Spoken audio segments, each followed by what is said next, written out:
नमस्कार शेतकरी मित्रांनो, तुमच्यासाठी एक अत्यंत मोठी खुशखबर आज समोर आली आहे। शेतकरी मित्रांनो, आपल्या राज्यामध्ये सुरू असलेल्या विधानसभा निवडणुकीच्या पार्श्वभूमीवर सध्या राज्यामध्ये सर्वत्र सभांचा धुमधडाका सुरू आहे व याच प्रचार सभेसाठी केंद्रीय मंत्री स्मृती इराणी राज्यामध्ये आले असता त्यांनी केंद्र सरकारच्या पीएम किसान योजनेअंतर्गत आता 15,000 रुपये मिळणार असल्याची मोठी घोषणा केली आहे आणि हीच अधिकृत अशी माहिती तुम्हाला पुराव्यासहित आजच्या व्हिडिओमध्ये पुढे पाहायला मिळणार आहे। त्यामुळे व्हिडिओ विना स्किप करता नक्की शेवटपर्यंत पहा आणि महत्त्वाचे म्हणजे अशाच प्रकारच्या अपडेटसाठी कृपया आपल्या चॅनलला सबस्क्राइब करून ठेवा। तर मग चला व्हिडिओला सुरुवात करूया। तर मग शेतकरी मित्रांनो, आजच्या अपडेटची हेडलाईन अशा प्रकारची आहे की केंद्रीय मंत्री स्मृती इराणी यांची मोठी घोषणा, किसान सन्मान निधी योजनेमधून आता 15,000 रुपये मिळणार आहेत।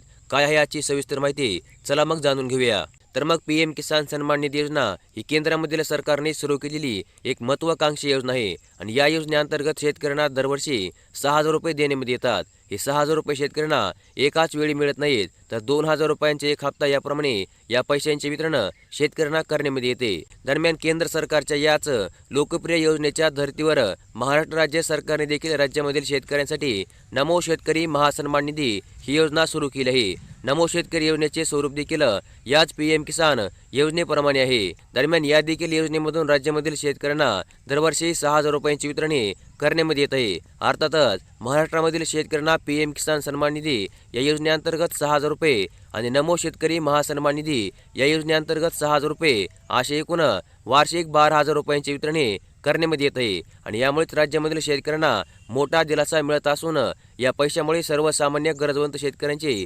पैशांचे निकट देखील दूर होताना आढळून येत आहे। तसेच गोरगरीब शेतकऱ्यांच्या संसाराला या पैशामुळे मोठा हातभार लागत आहे। मात्र गेल्या अनेक दिवसापासून पीएम किसान सन्मान निधी योजनेचे पैसे वाढणार असे म्हटले जात होते, मात्र सरकारकडून या संदर्भात कोणतीच अधिकृत अशी माहिती समोर येत नव्हती। पण महाराष्ट्रामधील विधानसभा निवडणुकीच्या पार्श्वभूमीवर महायुती सरकारने पीएम किसान योजनेबाबत मोठी घोषणा केली आहे आणि आता महायुती सरकारने आपल्या जाहीरनाम्यामध्ये पीएम किसान सन्मान निधी योजनेचे पैसे वाढवण्यामध्ये येणार असे देखील काल जाहीर केले आहे। तर मग पीएम किसान सन्मान निधी योजनेमध्ये आतापर्यंत शेतकऱ्यांना 12,000 रुपये मिळत आहेत, मात्र आता त्यामध्ये वाढ करून शेतकऱ्यांना 15,000 रुपये देण्यामध्ये येतील अशी घोषणा केंद्रीय मंत्री स्मृती इराणी यांनी महाराष्ट्रामध्ये केली आहे आणि यामुळे शेतकऱ्यांसह सर्व नागरिकांनी महायुतीच्या उमेदवाराच्या पाठीशी उभे राहावे असे आवाहन देखील माजी केंद्रीय मंत्री आणि भारतीय जनता पक्षाच्या नेत्या स्मृती इराणी यांनी केले आहे। त्या जनक विला कार्यालयामधील मैदानावर मंगळवारी आयोजित प्रचार सभेमध्ये बोलत होत्या। तर मग अशा प्रकारचे एक अत्यंत महत्त्वपूर्ण असे अपडेट आज आपण या व्हिडिओमध्ये पाहिली आणि अशाच प्रकारच्या अपडेटसाठी कृपया आपल्या चॅनलला सबस्क्राइब करून ठेवा। व्हिडिओला देखील लाईक करा। धन्यवाद।